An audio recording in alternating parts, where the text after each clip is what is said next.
ईदृशस्पत्यो देवनद्यो यदन्तरं तं देवनिर्मितं देशं भारतवर्षं प्रचक्ष्यते। मेरू नाम ज्योति हो, मैं नेपाल बाटो छूं। मेरू नाम सुमिता हो, मैं नेपाल बाटो छूं। मेरू नाम ईशिता हो, मैं नेपाल बाटो छूं। मोर नाम दीक्षिता होय, मैं अखमोर পৰা আহিছো। मोर नाम ज्योतिष्मिता है, मैं अखमोर পৰা আহিছো। हमारा नाम महक, हम कोलकाता से।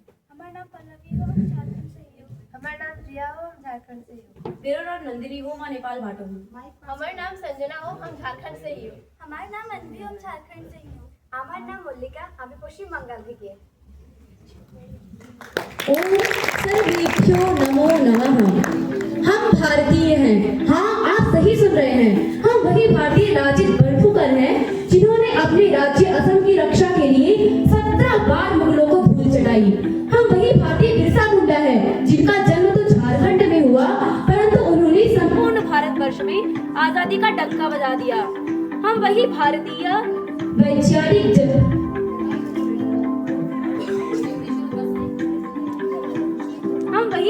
वैज्ञानिक जगदीश।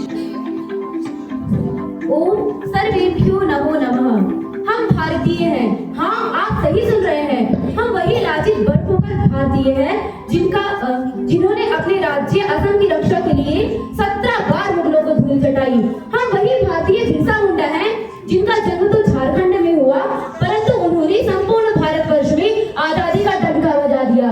हम वही भारतीय वैज्ञानिक जगदीश चंद्र बसु हैं जिन्होंने संपूर्ण विश्व भर में सर्वप्रथम विद्युत चुंबकीय तरंगों के वायरलेस ट्रांसमिशन का सार्वजनिक प्रदर्शन किया। हम वही भारतीय सुभाष चंद्र बोस हैं जिनका नाम मात्र सुनने से प्रत्येक भारतीय के उर में तुम मुझे फूटो मैं तुम्हें आजादी दूंगा के नारे का उद्घोष होने लगा है। तो आइए ऐसे ही गौरवशाली व स्वर्णिम भारत की विरासत व विकास का दिव्य दर्शन भारत के मुख्य 3 राज्यों असम, पश्चिम बंगाल, झारखंड एवं एक अन्य देश नेपाल के माध्यम से करते हैं। हम आप सभी के समक्ष एक लघु संवाद प्रस्तुत करने जा रहे हैं, जिसके अंतर्गत आप सभी देखेंगे कि पतंजलि गुरुकुलम देवप्रयाग की कुछ स्नातिकाएं अपने मित्रों से मिलने देवप्रयाग नेपाल भ्रमण हेतु जा रही हैं। यह दृश्य आज से 15 वर्ष पश्चात अर्थात सन 2040 का है।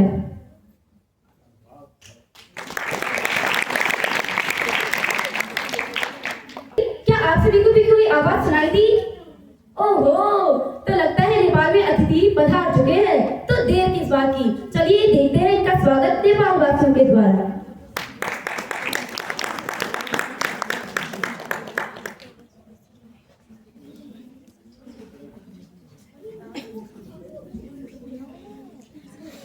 पतंजलि गुरुकुलम देवप्रयाग की स्नातिकाओं को उनकी साथियों के साथ आइए देखते हैं नेपाल में भैली खेलते हुए।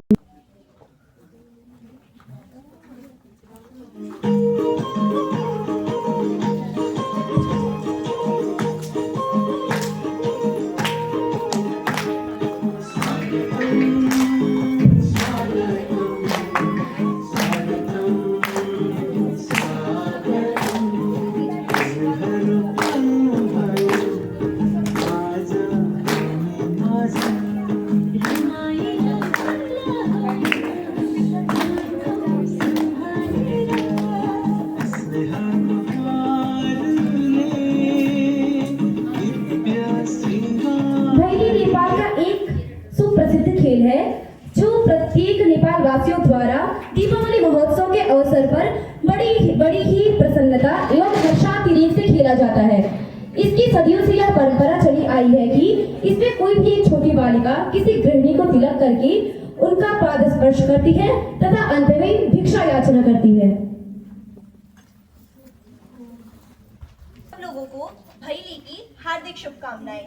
और मुझे लगता है कि आप लोग को नेपाल भ्रमण में बहुत ही आनंद आएगा, परंतु सर्वप्रथम मुझे लगता है कि मुझे अपने साथियों का परिचय दे देना चाहिए। तो सुनिए, ये है हमारी बहन अनवी जी जो झारखंड से हैं। उनके समीप है हमारी बहन महक जी जो वेस्ट बंगाल से हैं, तथा उनके पास में हमारी बहन पल्लवी जी जो झारखंड की निवासी हैं।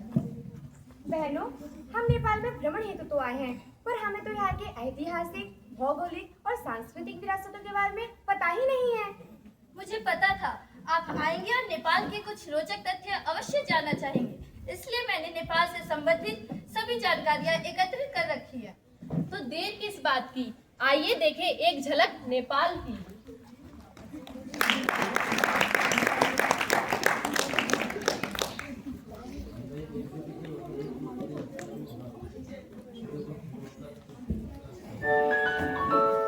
स्वागत है हाम्रो नेपालमा। नेपाल दक्षिण एशियाई अवस्थित एक खूबसूरत राष्ट्र है। इसके उत्तर में चीन का स्वायत्त शासी प्रदेश तिब्बत है तथा इसके दक्षिण, पश्चिम एवं पूर्व में भारत अवस्थित है।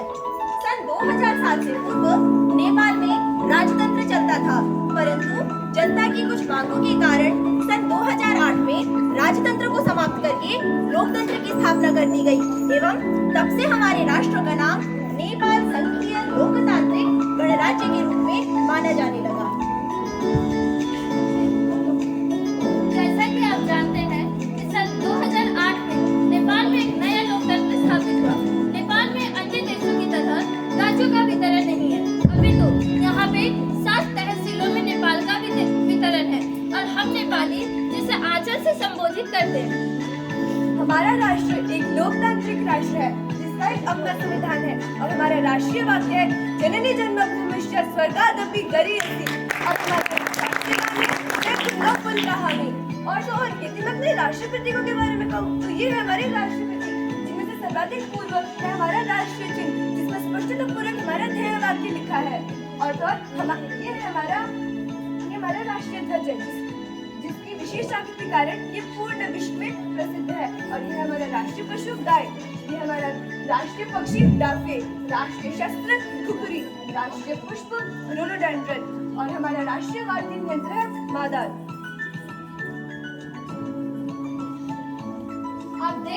आप देख सकते हैं ये हमारे नेपाल के माननीय प्रधानमंत्री के ओली जी और स्क्रीन के बाएं साइड में देख सकते हैं ये हमारे नेपाल के माननीय राष्ट्रपति रामचंद्र पौडेल जी और बीच में देख सकते हैं ये है संसद जो नेपाल के राजधानी काठमांडू में स्थित है। इशिता जी, हमें तो नेपाल का ऐतिहासिक विवरण बहुत ही अच्छा लगा, पर हमें इसके व्यंजनों के बारे में भी कुछ बताओ।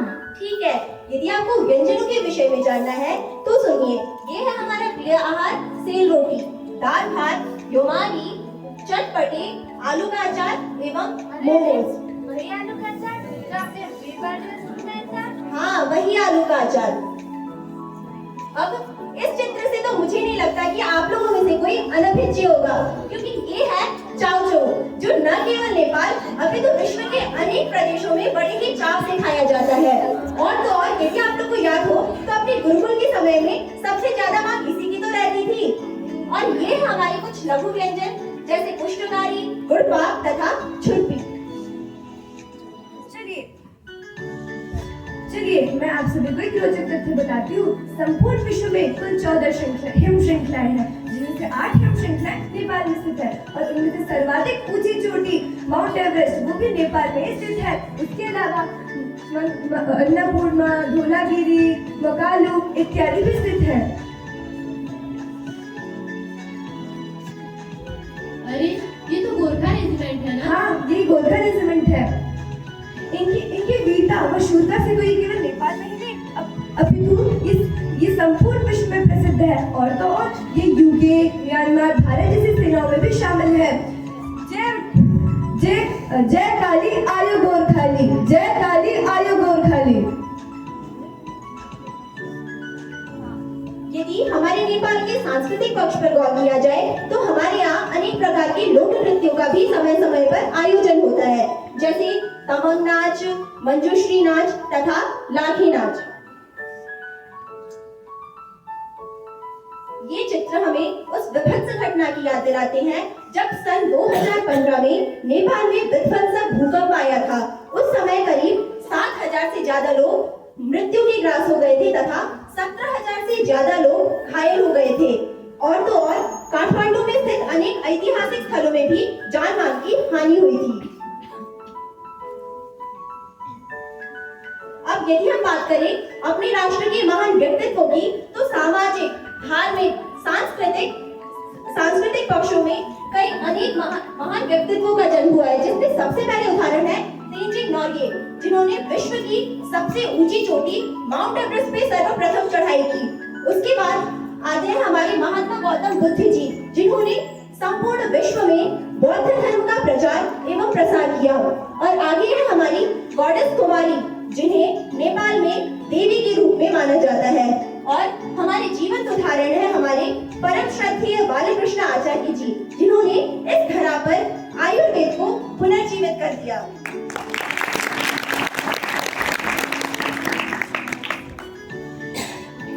चलिए अब मैं अपने नेपाल में बहने वाली नदियों से परिचित कराती हूँ। गंडकी, कोशी, कर्णाली, मेची, महाकाली। आप जानना चाहेंगे कि इसका उद्भव स्थान? तो गंडकी और कोशी का उद्भव स्थान नेपाल की हिमगिरी शिखर से ही हुआ है, जो बिहार में कोशी नदी जो बिहार में बाढ़ ला देती है। अब चल ऐसा है, हमारे देश में बहुत सारे ऐसे पर्यटक स्थल भी है, जैसे पोखरा जो प्राकृतिक दृश्यों के लिए विश्व प्रसिद्ध है। लुम्बिनी, मुझे नहीं लगता इस स्थल से कोई भी परिचित ना हो। यह वह स्थल है जहाँ महात्मा गौतम बुद्ध जी का जन्म हुआ। जैसे चित्तौड़ नेशनल पार्क, जो वन्य अभयारण्य के लिए विश्व प्रसिद्ध है। अब बात रही धार्मिक स्थल की, तो हमारे नेपाल के राजधानी काठमांडू में स्थित पशुपतिनाथ, शंभुनाथ, बुद्धनाथ स्तूपा इत्यादि हैं। पशुपतिनाथ मंदिर शिव जी के प्राचीनतम मंदिर मानी जाती है।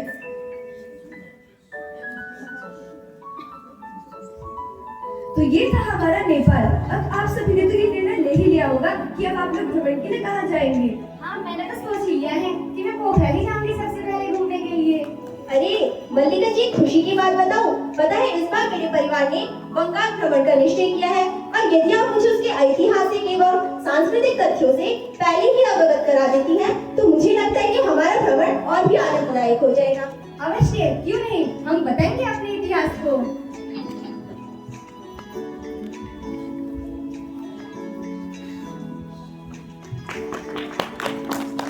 আমার সোনার বাংলায় তোমাদের সবার স্বাগত।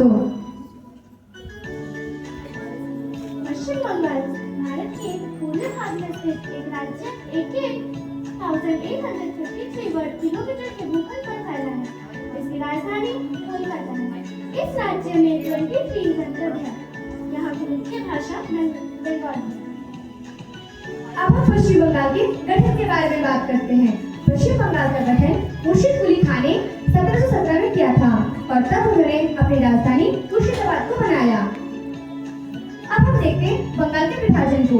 ऐसा तो सबको पता है कि बंगाल का विभाजन तत्कालीन वायसराय लॉर्ड कर्जन ने 1905 में किया था।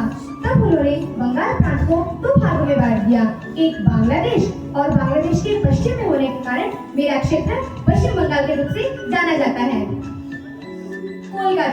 कोलकाता पश्चिम बंगाल का राजधानी है और कोलकाता को city of Paris and city of Joy भी कहा जाता है।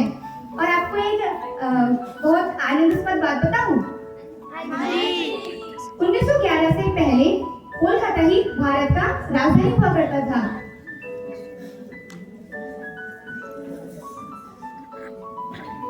अब हम पश्चिम बंगाल के राज्य प्रतीकों के बारे में जानते हैं। पश्चिम बंगाल का राज्य वृक्ष चीतौन है, जिसे आप देख सकते हैं। पुष्प पारिजात है। राज्य पक्षी श्वेतकंठ कौड़िला है और राज्य पशु बंगाल टाइगर है, जो सुंदरबन के वन में पाए जाते हैं।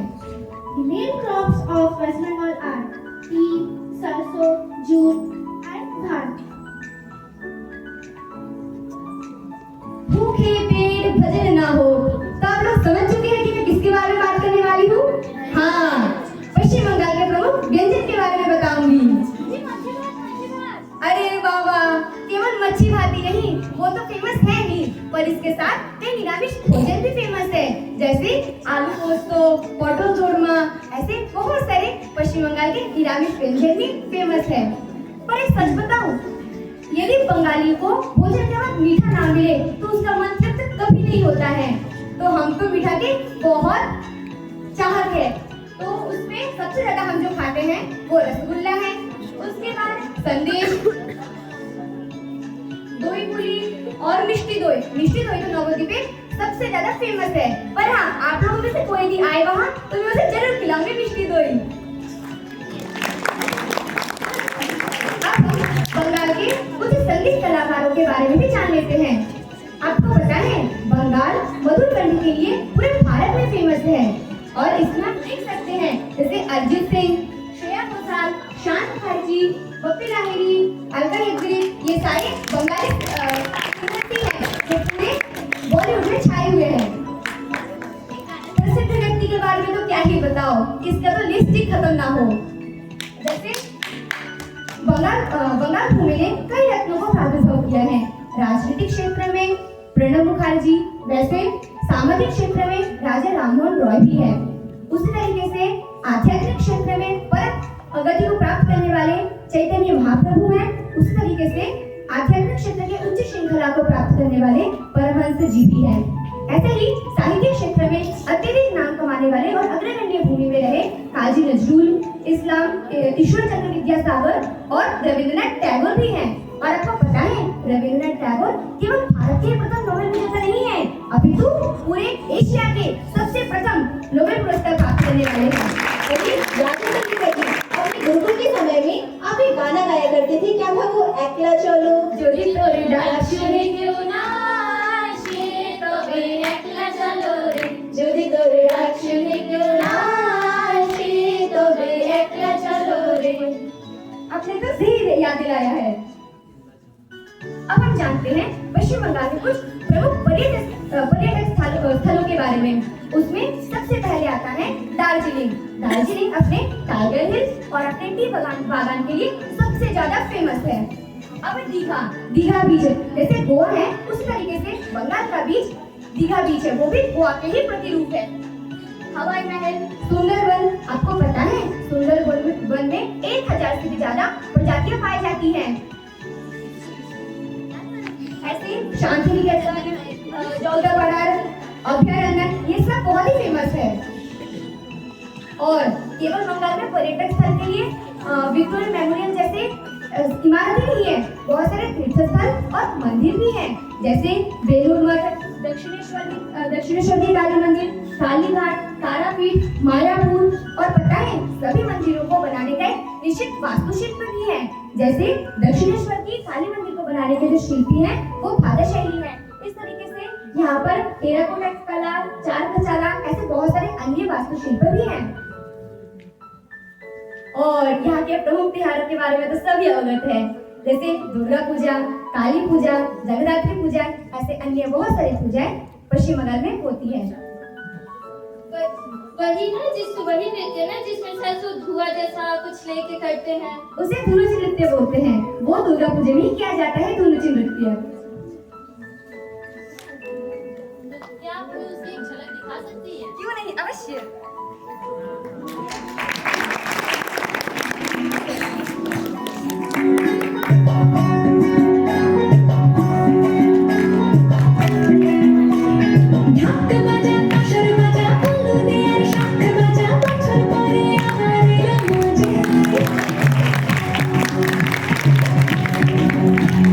पूजा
डेयर। अच्छा डेयर, तो आपको दिखाना पड़ेगा अपना स्टेट डांस, वो भी पूरी जनता के सामने। अवश्य ही, मैं अपने झारखंड की लोक नृत्य की प्रस्तुति अपने समूह के साथ करूंगी।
ये तो था आपका लोक नृत्य। क्या आप अपने राज्य का स्वर्णिम विरासत जानते हैं? जी हाँ, बिल्कुल। भारत के खंड खंड से अवगत कराते हैं। आइए हम आपको अपना झारखंड घुमाते हैं। झारखंड की स्थापना 15 नवंबर सन 2000 में हुई थी। झारखंड 2 शब्दों से मिलकर बना है। झारखंड, झार अर्थात जंगल, खंड अर्थात स्थान, ऐसा स्थान जो जंगलों से परिपूर्ण हो। झारखंड के नाम से पहले इसे वनांचल के नाम से भी जाना जाता था और जंगलों की इतनी अत्यधिक स्थिति के कारण इसे लैंड ऑफ फॉरेस्ट भी कहा जाता है। झारखंड भारत के पूर्वोत्तर में स्थित है। यह पहले बिहार का ही दक्षिण भाग था, जो सन 2000 में एक स्वतंत्र राज्य के रूप में गठित किया गया। झारखंड का कुल क्षेत्रफल 79,714 किलोमीटर है, जिसमें कुल 24 जिले हैं व 45 उपमंडल। झारखंड का राजकीय पशु हाथी, पक्षी कोयल, फूल पलाश, वृक्ष साग तथा फल कटहल है। चलिए अब बताते हैं आपको कि झारखंड किस लिए प्रसिद्ध है। क्या आपको पता भी है, संपूर्ण भारत में 65% ऑफ मिनरल्स सोर्सेज झारखंड से ही एक्सपोर्ट किए जाते हैं। Because of highest production of coal, it is known as state of black diamond. Moreover, Jamshedpur in Jharkhand is known as the steel city of India. Jharkhand के प्रमुख लोक नृत्य है डंकच, पाइका, चाकरा, भगिनी इत्यादि और भाषा खोरठा, नागपुरी, पंचपर्गनिया, संथाली इत्यादि हैं। झारखंड के प्रमुख मिठाइयाँ खीर कदम, खीर मोहन, ठेकुआ, पुआ, अरसा इत्यादि यहाँ की प्रसिद्ध मिठाइयाँ हैं। और फसलें, यहाँ की फसल चावल, गेहूँ, मक्का इत्यादि यहाँ की प्रसिद्ध फसल है। झारखंड के प्रमुख त्योहार छठ पूजा, कर्मा पूजा, सोहराई इत्यादि। झारखंड के प्रमुख पर्यटक स्थल Patratu valley, jubilee park, Jonha fall, Lodh fall और नेत्र घाट, जहाँ झारखंड में सर्वप्रथम सूर्योदय एवं सूर्यास्त होता है। झारखंड का प्रमुख भोजन है जिसके छोले, नमकीन पीठे इत्यादि। केवल भौगोलिक स्थिति के कारण ही नहीं, आध्यात्मिक रूप से भी झारखंड पूरे भारत में सुप्रसिद्ध है। 12 ज्योतिर्लिंगों में से एक ज्योतिर्लिंग बाबा वैद्यनाथ धाम भी झारखंड में स्थित है। 51 शक्तिपीठों में से एक रजरप्पा मंदिर भी झारखंड में स्थित है और जैन धर्म के प्रमुख तीर्थ स्थल पारसनाथ मंदिर वो भी झारखंड के गिरिडीह जिले में स्थित है, जहाँ से मैं हूँ। जैन के 24 तीर्थांकरों में से 20 तीर्थांकरों ने यहीं पे मोक्ष की प्राप्ति की थी, और जो 23वें तीर्थांकर भगवान पारसनाथ, उनके नाम पे ही इस मंदिर का नामकरण हुआ है। झारखंड के प्रमुख आदर्श व्यक्तित्व दीपिका कुमारी, जिन्हें कॉमनवेल्थ गेमों में स्वर्ण पदक प्राप्त है, जो एक ओलंपिक आर्चर भी है। सलीमा टेटे, जो एक हॉकी प्लेयर है, जिन्हें अर्जुन पुरस्कार से भी सम्मानित किया गया है। I answer you. Arjun Puraskar is given for outstanding performance in sports and games. And you know, Arjun Puraskar is the second highest sporting honor. Lakshmi नकारा, जो प्रथम आदिवासी महिला है जिन्होंने ट्रेन चलाया, और तो और क्रिकेट के मशहूर कप्तान MS धोनी, वो भी झारखंड की राजधानी रांची से ही है। अब मैं आपको झारखंड के वीर शूरों से परिचित कराती हूँ। तिलका मांझी, ओवर मांझी और हमारे भगवान बिरसा मुंडा जी, जिनको झारखंड में भगवान की तरह पूजा जाता है। इनकी जन्म तिथि के ऊपर ही झारखंड का स्थापना दिवस भी है। जय झारखंड, जय झारखंड। अरे भाई, अब एक बार असम पे भी दृष्टि डाल लेते हैं। जी हाँ, बिल्कुल।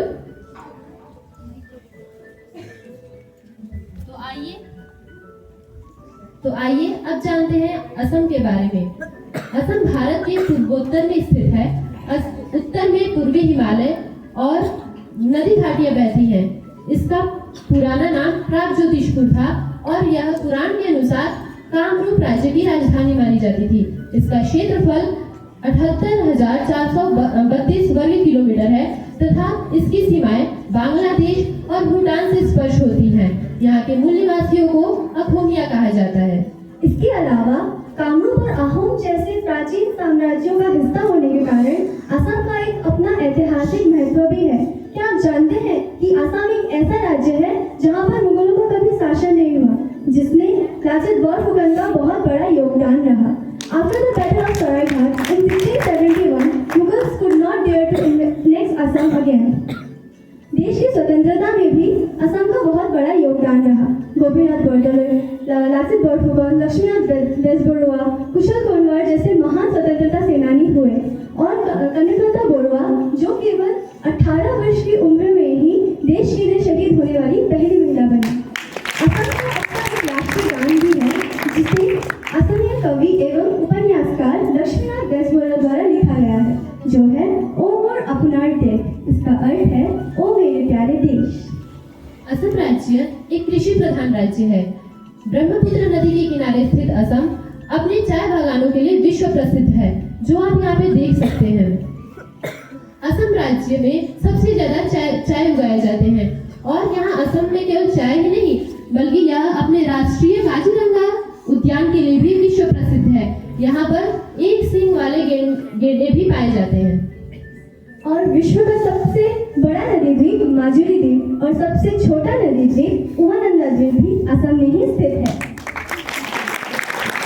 आप सभी को यहाँ की नदी के बारे में बताऊं तो ब्रह्मपुत्र नदी, जो विश्व की सबसे खूबसूरत नदियों में से एक मानी जाती है, असम में भी प्रवाहित होती है। और असम के ब्रह्मपुत्र नदी पर असम का पहला 5 स्टार नदी क्रूज है।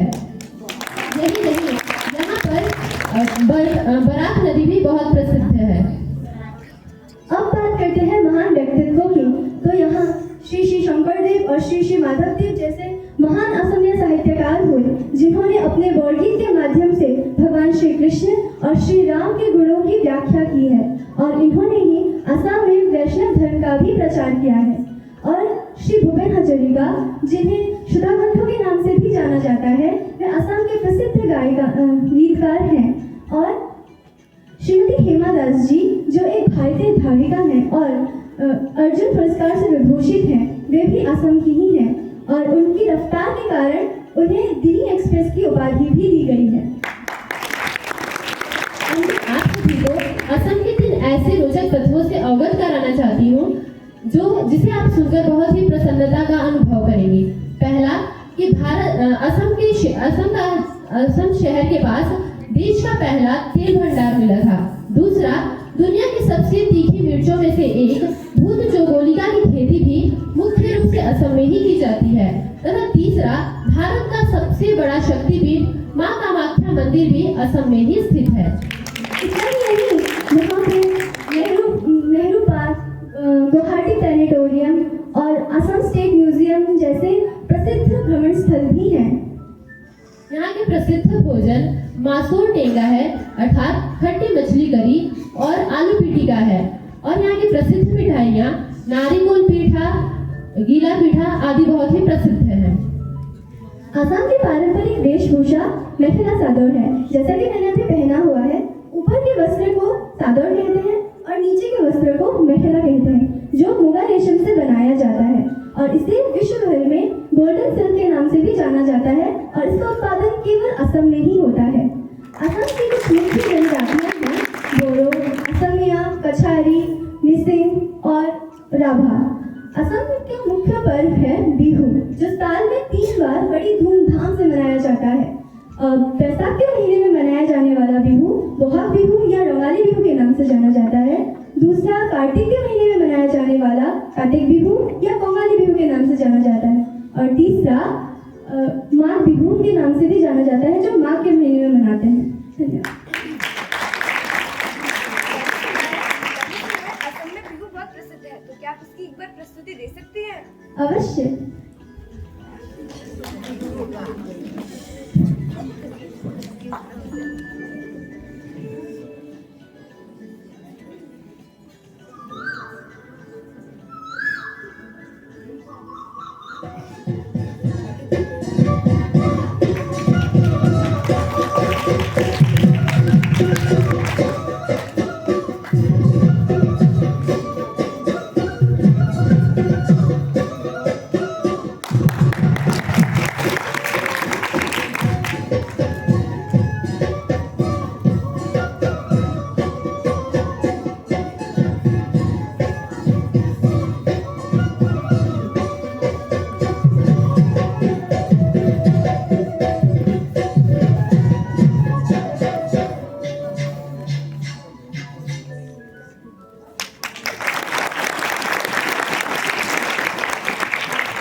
आप लोग के इस भारत के स्वर्णिम विरासत ने तो हम नेपाल वासियों को बहुत ही प्रभावित कर दिया।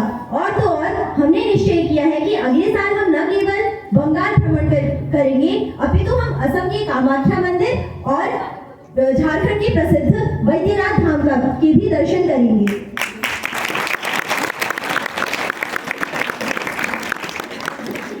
कार्यक्रम की अंतिम श्रेणी में मेरा आप सभी से विनम्र अनुरोध है कि नेपाल के राष्ट्रगान हेतु आप सभी अपने स्थान पर सावधान की स्थिति में खड़े हो जाएं।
असम का बिहू तो पश्चिम बंगाल का इतिहास बताया, झारखंड के खनिज तो वही नेपाल का भी साक्षात्कार कराया।